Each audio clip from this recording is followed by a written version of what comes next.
नमस्कार विद्यार्थी मित्रो, मी पी आर पाटील कोरायस मध्ये आपलं स्वागत करतोय आणि आजचा पेपर तुम्हाला मस्त गेला असेल अशी आशा करतोय. आणि आपण या व्हिडिओमध्ये जे काही पॉसिबल आन्सर्स आहेत तर ते आपण बघूया. काही ठिकाणी तुम्हाला मी प्रूफही देईल की आपल्याला नेमकं कोणती आन्सर खरोखर योग्य राहतील आणि काही आन्सर्स आहेत ते थोडीशी कन्फ्युजिंग आहेत, तर ती आपण एमपीएससीकडे सोडूया की त्यांनी त्याच्यावरती निर्णय घ्यावा.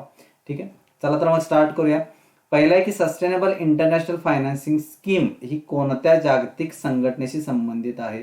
ही आहे संबंधित G20. तुम्हाला जर आठवत असेल तर आपल्या फायनान्स मिनिस्टर सीतारामन यांनी ही जी काही मीट होती तर ती अटेंड केली होती.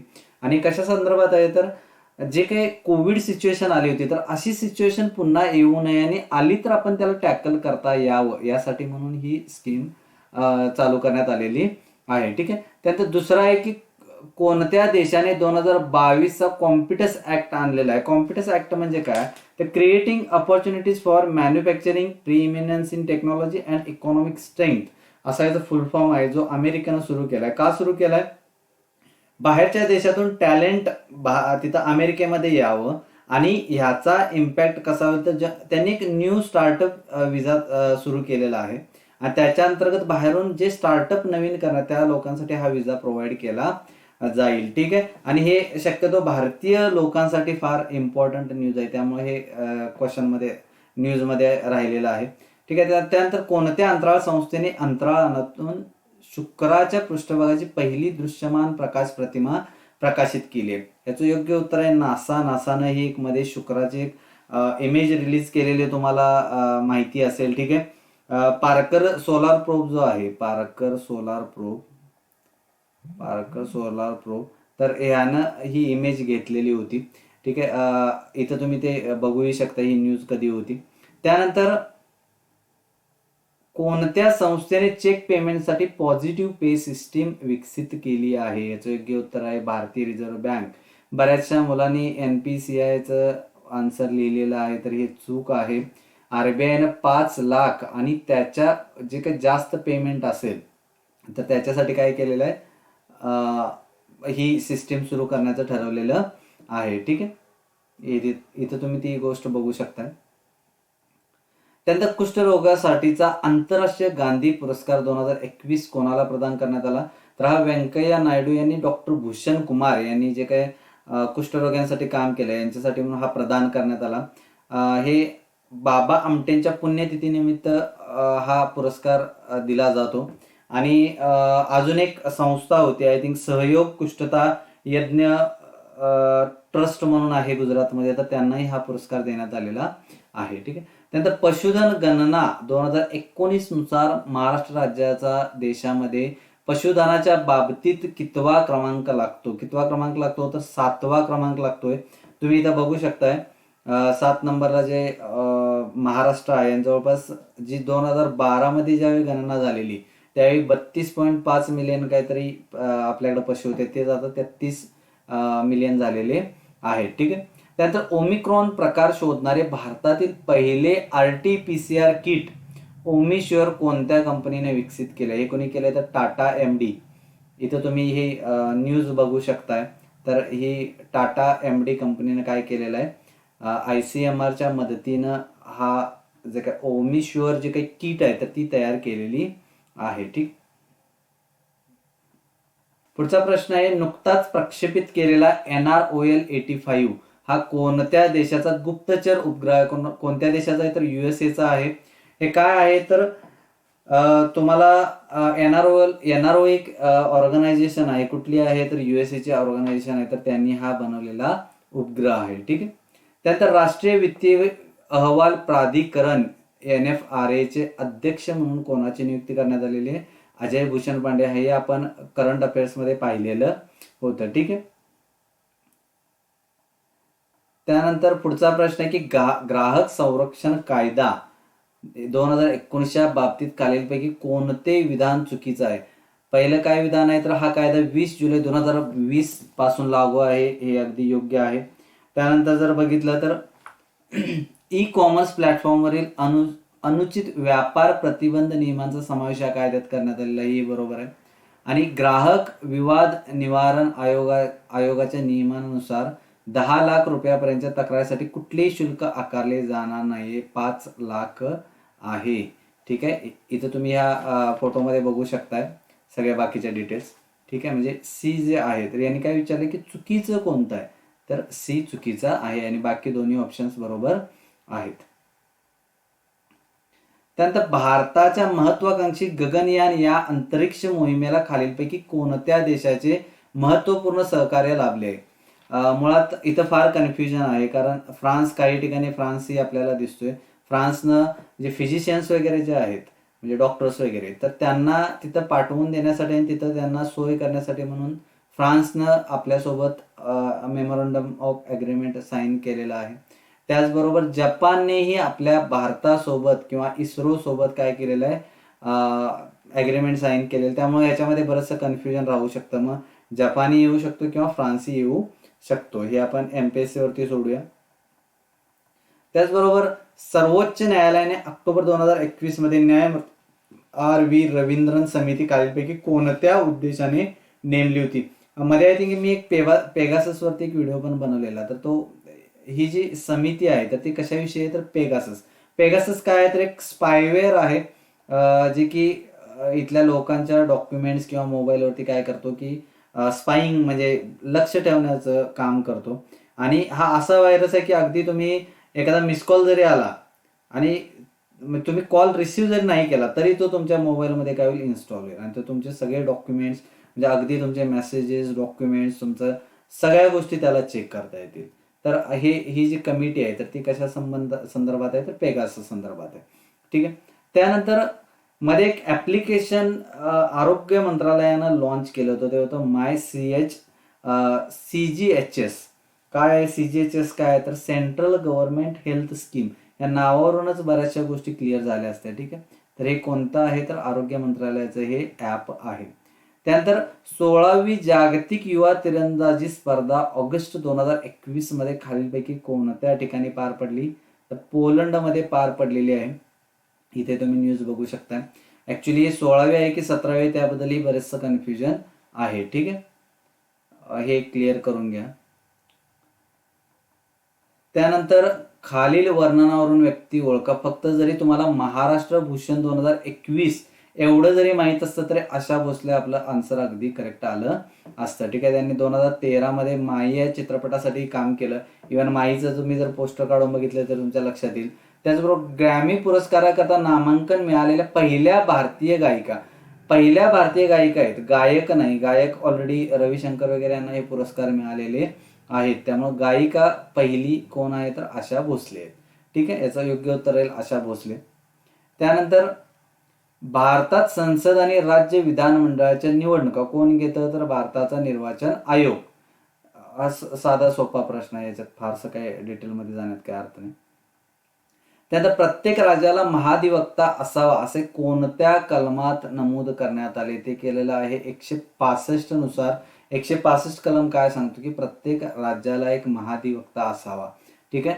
त्यानंतर भारतीय संविधानाच्या कोणत्या कलमात मुख्यमंत्री यांची कर्तव्ये स्पष्ट केली आहेत, कोणत्या कलमामध्ये, तर 167 नुसार. त्यानंतर 73व्या संविधान संशोधन अधिनियम म्हणजे काय, तर अमेंडमेंट थोडक्यात. ठीक आहे. 1993 अनुसार ग्रामपंचायतींना देण्यात आलेल्या नवीन जबाबदाऱ्या कोणकोणत्या आहेत ते आपल्याला बघायच्या आहेत. यापैकी कोणतं बरोबर नाही हे विचारले. ठीक आहे. इकडे लक्ष द्या. एक तर भूमी सुधार कायदा लागू करणे. तुम्ही ऍक्च्युली हे मिळेल कुठे तुम्हाला, जी 29 जे सब्जेक्ट्स आहेत आणि त्याची जी लिस्ट आहे तर ती तुम्ही चेक करा. त्याच्यामध्ये तुम्हाला या सगळ्या गोष्टी दिसतील. फक्त हा डी ऑप्शन दिसणार नाही. भूमी सुधार कायदा आहे, वनोद्योग, लघु व कुटीर उद्योग आहे, तांत्रिक आणि व्यावसायिक शिक्षणाची सुविधा, या तिन्ही गोष्टी तुम्हाला दिसतील. फक्त हा दिसणार नाही. म्हणजे काय असेल, तर याचं उत्तर 2 असेल. ठीक. त्यानंतर ग्रामसभेच्या रचनेतील अचूक वाक्यांचा समूह बनवा. अचूक म्हणजे काय, तर गावातील सर्व प्रौढ, बरोबर कोणते ते बघायचे. गावातील सर्व प्रौढ नागरिकांची मिळून ग्रामसभा तयार होते, हे सगळ्यांना माहिती आहे. ठीक आहे. 18 वर्ष पूर्ण करणारा प्रत्येक मतदार ग्रामसभेचा सभासद बनतो, हेही माहिती आहे. ग्रामसभेला निवडणूक असते, हा चुकीचा पर्याय आहे. आणि ग्रामपंचायतीचे सर्व मतदार ग्रामसभेचे सभासद असतात, हे योग्य आहे. म्हणजे काय उत्तर असेल, तर A, B, D. तर हा 3 ऑप्शन असेल. ठीक आहे. फार सोपे सोपे क्वेश्चन आहेत. फार असं काय लॉजिक लावायची काही गरज नाही. काही ठिकाणी जिथं वन लाईनर आहेत त्या ठिकाणी थोडासा प्रॉब्लेम येऊ शकतो, पण इथं जर एलिमिनेशन वापरलं तर खूप साऱ्या गोष्टी डायरेक्टली निघून जातात. ठीक आहे. राज्यपाल पदाच्या कालावधी बाबतीत खालीलपैकी कोणती कथने बरोबर आहेत, योग्य आहेत असं विचारले. राष्ट्रपतींची मर्जी असेपर्यंत राज्यपाल पदावर राहतो, बरोबर आहे. राज्यपाल स्वखुशीने आपल्या पदाचा राजीनामा देऊ शकतात, बरोबर आहे. राज्यपालांची नियुक्ती सर्वसाधारणपणे 5 वर्षांसाठी असते, हे योग्य आहे. दुसरी व्यक्ती पद स्वीकारेपर्यंत राज्यपाल आपल्या पदावर राहतात, हे योग्य आहे. चारही पर्याय काय असतील, योग्य असतील. ठीक आहे. त्यानंतर खालीलपैकी कोणती समिती पंचायत राज्यांसंबंधात नाही, तर याच्यातली राजमन्ना जी समिती आहे तर ती कशा संदर्भात होती, तर केंद्र आणि राज्य यांच्यातले जे काही संबंध आहेत तर यांच्या संदर्भात आहे. आणि बाकीच्या तिन्ही कमिटी कशा संदर्भात आहेत, तर ह्या पंचायत राज संबंधात आहेत. त्यानंतर भारतीय राज्यघटनेच्या मसुदा समितीचे खालीलपैकी कोण सदस्य होते, तर अल्लादी कृष्णस्वामी अय्यर. आणि त्याचे जे काही हेड होते, प्रमुख होते, अध्यक्ष होते ते कोण, बाबासाहेब आंबेडकर. ह्या फोटोमध्ये तुम्ही बघू शकता इथं. त्यानंतर पुढचा प्रश्नाकडे वळूया आपण. राज्य लोकसेवा आयोगाबाबत कोणती विधाने बरोबर नाहीत, म्हणजे काय, तर चूक आहेत असं विचारले. भारतीय राज्यघटनेच्या कलम 315 ते 323 मध्ये तरतूद आहे, योग्य आहे. हे आयोग राज्य शासन तसेच केंद्र प्रशासनासाठी कार्य करते, चूक. या आयोगाने निवड केलेल्या प्रशासकीय अधिकाऱ्यांच्या नेमणुका केंद्र शासन करीत असते, चूक. कोण करतं, तर राज्य शासन करतं. आयोगाच्या अध्यक्ष व सदस्यांच्या नेमणुका राज्य शासनाकडून केल्या जातात, बरोबर आहे. म्हणजे याच्यातलं त्यांनी काय विचारले, चूक कोणते, तर बी आणि सी, ऑप्शन 3. ठीक. हे फार असे बरेचसे क्वेश्चन्स आहेत की जे तुम्ही डायरेक्टली सॉल्व्ह करू शकता. त्यानंतर भारतीय राज्यघटनेतील खालीलपैकी कोणते वैशिष्ट्य ब्रिटिश राज्यघटनेतून घेतलेले नाही. तुम्हाला जर माहिती असेल की इंडियन कॉन्स्टिट्यूशन ही बाहेरच्या सगळ्या राज्यघटनेतून थोडे थोडे एलिमेंट्स घेऊन काय केलेले, बनवण्यात आलेले आहे. आणि त्याच्यामध्ये ब्रिटनकडून आपण सरकारचे संसदीय स्वरूप घेतलेले, म्हणजे पार्लमेंटरी फॉर्म घेतलाय. त्याचबरोबर सरकारचे मंत्रिमंडळ स्वरूप घेतले. रूल ऑफ लॉ जो आहे तर तो इथूनच घेतलेला आहे. समवर्ती सूची जी आहे तर ही आपण कुठून घेतली, तर ऑस्ट्रेलिया. त्याचं योग्य उत्तर काय आहे, तर समवर्ती सूची. आता हिस्ट्रीचे बरेचसे क्वेश्चन्स जर बघितले तर बऱ्यापैकी सोपे क्वेश्चन्स दिसतात, डायरेक्टली आपल्याला सुटू शकतात. आता एचं काय आहे, तर आचार्य बाळशास्त्री जांभेकर यांनी काय केलं होतं, तर तुम्हाला श्रीपाद शेषाद्री प्रकरण तुम्हाला माहिती असेल तर त्यांना शुद्धीकरण करण्याचं काम हे आचार्य जांभेकरांनी केलेलं होतं. त्यामुळे एकचं काय, तर 2, म्हणजे हा ऑप्शन येतो इथं. डायरेक्टली एक ऑप्शन जरी माहिती असतं तरी बऱ्यापैकी सगळ्या गोष्टी झाल्या असतात. आता दादोबा पांडुरंग किंवा दुर्गाराम मंचराम तर यांनी सुरतला काय केलं होतं, मानव धर्म सभेची स्थापना केली. हाही क्वेश्चन आपण ऑलरेडी बघितलेला होता. अॅनी बेझंटनी काय केलं होतं, तर सेंट्रल हिंदू कॉलेजची स्थापना त्यांनी केलेली आणि केशवचंद्र सेन यांनी नॉर्मल स्कूल ऑफ व्हिक्टोरिया इन्स्टिट्यूटची स्थापना केलेली. हा एकदम तुम्हाला फुलटॉस होता, त्यामुळे फारसं काय विचार करण्याची गरज नाही. आता गोपाळ गणेश आगरकरांशी पुढीलपैकी कोणती वृत्तपत्रे संबंधित आहेत. केसरी व मराठा माहिती आहे तुम्हाला, सुधारक माहिती आहे. आणि वराड समाचार मध्येही त्यांनी वृत्तपत्र म्हणजे त्यांनी लेखन केलेलं दिसते. जवळपास 1880च्या दरम्यान, म्हणजे ही ज्यावेळी वृत्तपत्रे नव्हती तर त्यावेळी त्यांचा जो काय गुजारा होता कशावर चाललेला, तर वराडा समाचार मध्ये त्यांनी बरेचसे लेख लिहिलेले आहेत. त्यामुळे हाही पर्याय कदाचित बरोबर असला पाहिजे. ठीक आहे. आपण हे तिन्ही पर्याय पकडूया, कारण बऱ्याचदा काही लोकांनी हे फक्त 2 ऑप्शन म्हणतायत, पण वराड समाचार ही योग्य आन्सर असेल. ठीक. त्यानंतर सांप्रदायिकतेच्या वाढीसाठी कारणीभूत ठरलेली खालील विधाने कोणती आहेत. याच्याबद्दल मी फारसा शुअर नाही की नेमकं काय आहे. ठीक आहे. माझा ऑप्शन हा असेल की मोहम्मद अली जिना, म्हणजे पहिला जो ऑप्शन आहे तर हा मोहम्मद अली जिनांचा आहे असं मला वाटते. त्यामुळे मी हा ऑप्शन सिलेक्ट करेल. ठीक आहे. बाकीच्या व्यक्तींविषयी फारशी डिटेल न मिळाल्यामुळे हा प्रश्न मी फारसा म्हणजे मी स्वतः कन्फ्यूज असल्यामुळे तुम्हाला कन्फ्यूज करणार नाही. ठीक आहे. त्यात काँग्रेस अधिवेशनाचे स्थळ व त्याच्या अध्यक्षांच्या नावाच्या जोड्या जुळवा. हा सगळ्यात सोपा प्रश्न आहे. एचं काय असेल तर व्योमेशचंद्र बॅनर्जी तुम्हाला माहिती आहे. बीचं काय आहे तर दादाभाई नौरोजी. या दोघांवरून आपल्याला काय दिसतं की हे दोन्ही ऑप्शन सारखे आहेत. त्यानंतर तिसरे कोण तर बद्रुद्दीन तय्यबजी आणि चौथे कोण आहे तर जॉर्ज यूल. ठीक आहे, म्हणजे हा आपला ऑप्शन कुठला येईल, हा येईल. ठीक.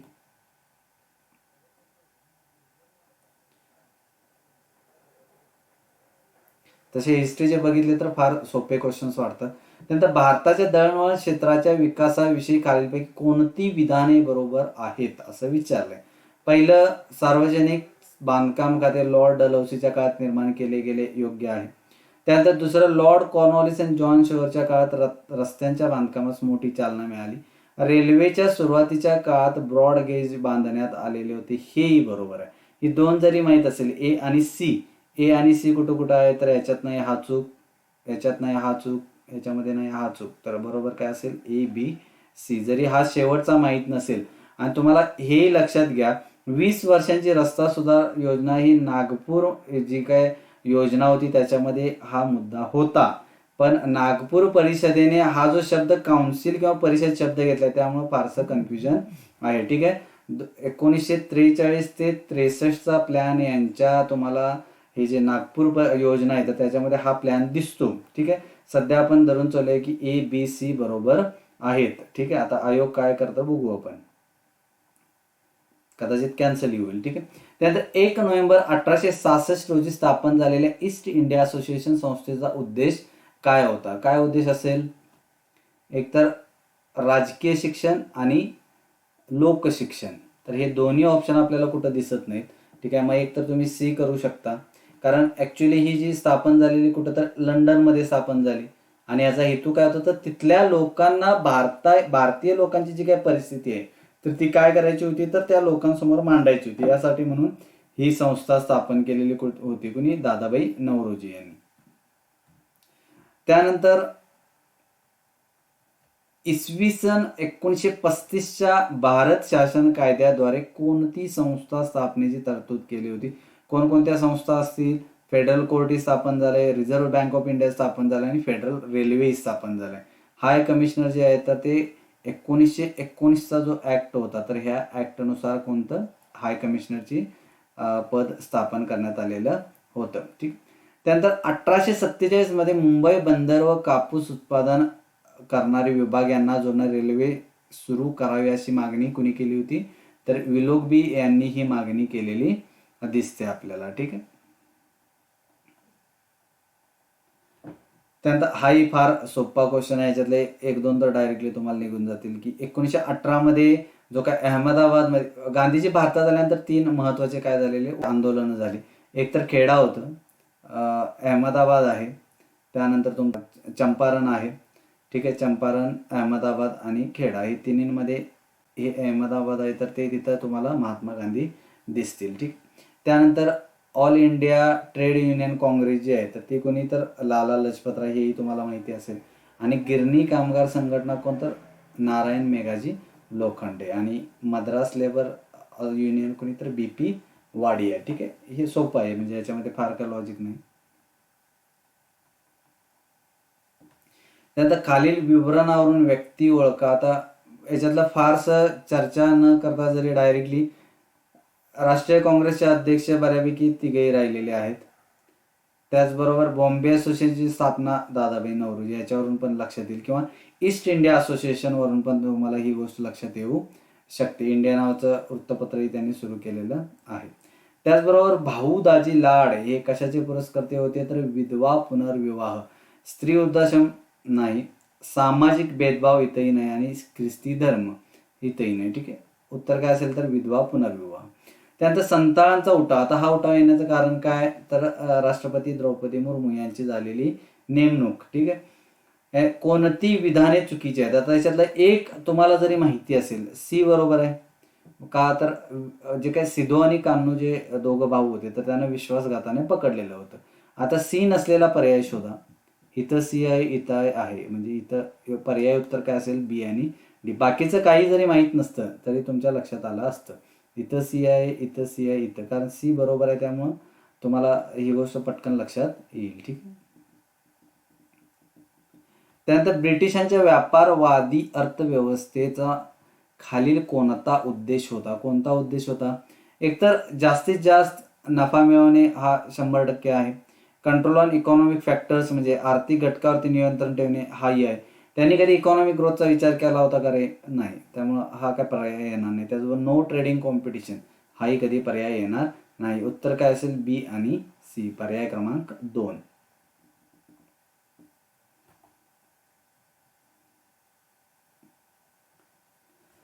बॉम्बे प्रेसिडेन्सी असोसिएशन संस्थेशी खालील कोणत्या व्यक्ती? आता सरळ बद्रुद्दीन तय्यबजी, के.टी. तेलंग आणि फिरोजशाह मेहता हे तिघजण याच्याशी काय आहेत? कनेक्टेड होते. म्हणजे यांनी तिघांनी ही संस्था स्थापन केलेली आहे. त्यामुळे याच्यात फारसं काय 1885 मध्ये, त्यामुळे याला फारसं लॉजिक न लावता पटपट उत्तर देऊन रिकामं होणे.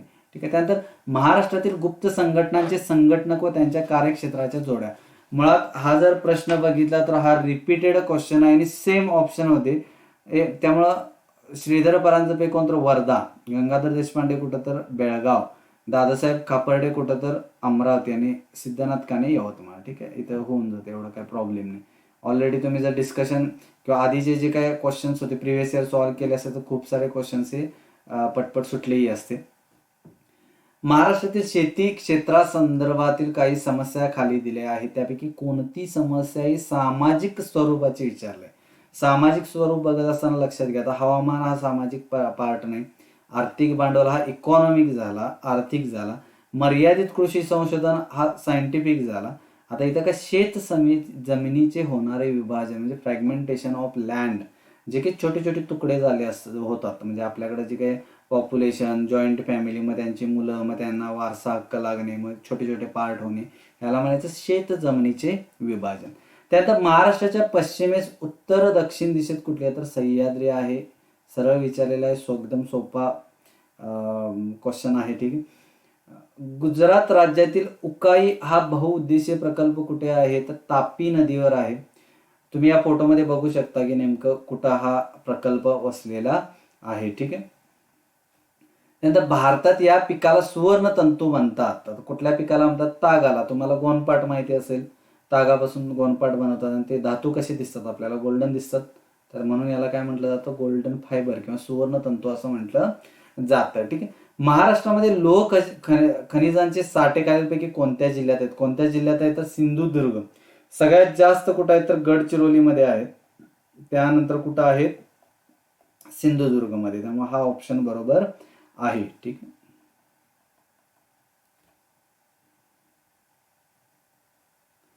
महाराष्ट्र राज्य कृषी बाजार मंडळाची स्थापना ऍक्च्युली स्थापना झाली 1984 मध्ये. त्यामुळे कदाचित हा ऑप्शन काय होईल? कॅन्सल होऊ शकतो. काहीतरी एप्रिल 1984 मध्ये. इथं आपल्याला 83 दिले, बाकीचे दिलेले आहेत पण 84 दिलेलं नाही. ठीक आहे. कदाचित कॅन्सल होईल. त्यानंतर खालीलपैकी एक भारताच्या पश्चिम किनारपट्टीवरील महत्वाचे बंदर आहे. कुठलं? तर कांडला. या फोटोमध्ये तुम्ही बघू शकता. बाकीची तिन्ही आहेत तर चेन्नई, हल्दिया आणि कोलकाता हे कुठले आहेत? तर पूर्व किनारपट्टीवरचे. ठीक आहे. त्यानंतर 2019 नुसार भारतातील देशांतर्गत उत्पन्नातील पर्यटनाचा वाटा किती टक्के आहे? तर हा ऑप्शनही मला फारसा सापडलेला नाही, त्यामुळे मी हा रिझर्ववरती ठेवतो. हा मी डिस्कस करणार नाहीये. ठीक आहे. त्यात भिलाई लोह आणि पोलाद उद्योग स्थित असलेले राज्य कोणते आहे? तर छत्तीसगड. हे तुम्हाला माहिती आहे. ठीक आहे. त्यानंतर महाराष्ट्र राज्यात 1911 ते 1921 या दशकात लोकसंख्या वाढ ऋणात्मक होती. याचे कारण काय असेल? तर याचं कारण होतं की या काळात साथीच्या रोगांमुळे वाढलेला मृत्यूदर. ठीक आहे. त्याला दुष्काळ असंही कारण देऊ शकतो आपण, पण तसा काही इथं पर्याय नाही. त्यामुळे आपण काय करूया की हा पर्याय आपण योग्य धरू शकतो. ठीक. त्यानंतर ग्रामीण ठीक आहे, आपण 50 क्वेश्चन पाहिलेले, तर 50 क्वेश्चन आपण पुढच्या व्हिडिओमध्ये बघू शकतो, कारण ऑलरेडी व्हिडिओ लेंथी झालेला आहे. ठीक आहे. तर 2 टप्प्यात आपल्याला हे कव्हरही करता येईल. धन्यवाद.